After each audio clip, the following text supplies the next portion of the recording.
So এবারে চলে আসলাম টি মিউজিয়ামে জেজুর, এবং এটার নাম হচ্ছে ইনিসফ্রি জেজু হাউস। এই চা বাগানটি শুধু একটি চা চাষের জায়গা নয়, বরং প্রকৃতির সৌন্দর্য আর টেকসই জীবনধারার এক চমৎকার উদাহরণ। এই ফিল্ডটি মূলত জেজু দ্বীপের আগ্নেয়গিরির মাটিতে গড়ে উঠেছে। এই মাটি খুবই উর্বর এবং খনিজ সমৃদ্ধ, যা চা চাষের জন্য আদর্শ। এখানকার বাতাস পরিষ্কার, জলবায়ু নাতিশীতোষ্ণ এবং বৃষ্টি নিয়মিত। এই সব মিলিয়ে জেজুর চা পাতার স্বাদ ও গন্ধ অন্য যে কোনো জায়গার চা থেকে একটু আলাদা। ইনিসফ্রি ব্র্যান্ডটি ২০০০ সালের দিকে প্রতিষ্ঠিত হয় এবং শুরু থেকেই তারা জেজু দ্বীপের প্রাকৃতিক উপাদান ব্যবহার করে স্কিন কেয়ার ও কসমেটিক্স তৈরি করে আসছে। ইনিসফ্রির দর্শন হলো প্রকৃতিকে সম্মান করা এবং প্রকৃতি থেকে পাওয়া উপাদানকে দায়িত্বশীলভাবে ব্যবহার করা। এই চিন্তাধারার বাস্তব উদাহরণই হলো এই জেজু টি হাউস টি ফিল্ড। এই চা বাগানে মূলত গ্রিন টি চাষ করা হয়, যা পরে ইনিসফ্রির গ্রিন টি স্কিন কেয়ার পণ্যে ব্যবহার হয়।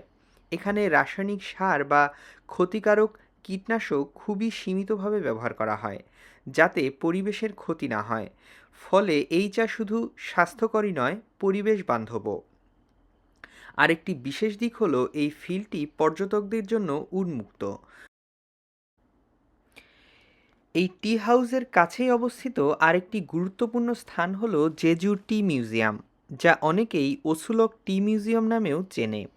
এই মিউজিয়ামটি মূলত কোরিয়ার চা সংস্কৃতি ও ইতিহাস তুলে ধরার জন্য তৈরি করা হয়েছে।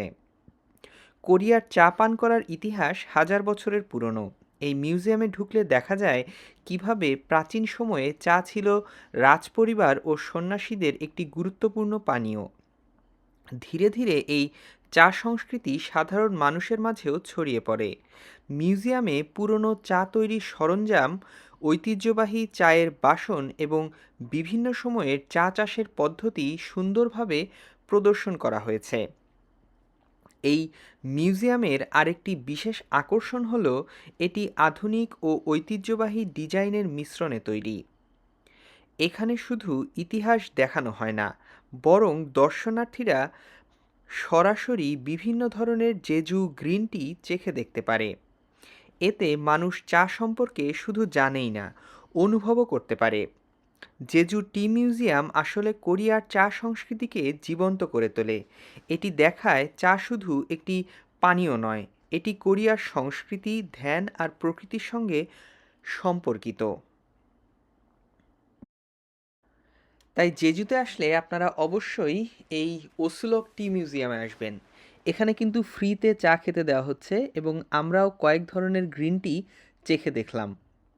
এবং এই চারপাশের জায়গাটাও খুব সুন্দর, যেভাবে ওরা চা তৈরি করে এবং বিক্রি করে। উপর দিয়ে দেখতে পাচ্ছেন একটা রেলে করে ওদের চায়ের টি ব্যাগগুলা এক পাশ থেকে আরেক পাশে যাচ্ছে। জিনিসটা খুবই সুন্দর ছিল এবং চা তৈরি করার বিভিন্ন সরঞ্জাম এবং পদ্ধতিও আমরা এখানে দেখতে পারতেছিলাম। এবং চাগুলাও আসলে বেশ মজার ছিল খেতে, এবং এখান থেকে আপনারা কিনেও নিতে পারবেন। এখন আসি হচ্ছে জেজু আইল্যান্ডের টি মিউজিয়ামে। তো মূলত এখানে টি মিউজিয়াম বলা হলেও মিউজিয়ামের মতন যে নর্মাল বিষয়টা সেটা এখানে নাই। মূলত চা বাগান, চা বাগান অনেক চা বাগান, খানিকটা সমতল বাংলাদেশের ধানক্ষেতের মতন অনেক দূর পর্যন্ত কিন্তু এখানে যতদূর চোখ যায় চা বাগান দেখা যাচ্ছে। এবং ওই দিকের চা বাগান থেকে একটু আগে যে আমরা হেঁটে আসলাম, তো ওইখান থেকে চা নিয়ে সেটাকে কিভাবে প্রসেস করে সেই বিষয়টা এখানে দেখাইছে। এবং মূলত বেশ কিছু রেস্টুরেন্ট আছে মাচা টি, গ্রিন টি এইসবের, আইসক্রিম, তারপরে হচ্ছে সব কিছু চা দিয়ে বানানো নুডলস, এইসবের হচ্ছে রেস্টুরেন্ট আছে। এইগুলা মিলে হচ্ছে এই টি মিউজিয়ামটা। সো এখানে কোনো এন্ট্রি ফি নাই, মূলত যেহেতু ওরা বিজনেস করতেছে। তবে দেখতে খুব সুন্দর, চা বাগানটাও খুব সুন্দর, যদিও আমাদের সিলেটের চা বাগান বেশি সুন্দর অবশ্যই, কিন্তু এই এলাকায় আসলে চা বাগান খুব একটা দেখা যায় না। সো জেজুর এই জায়গাটা হচ্ছে চা বাগান হিসেবে খুবই সুন্দর, এবং জেজু আইল্যান্ডে আসলে আপনারা অবশ্যই এখানে আসবেন।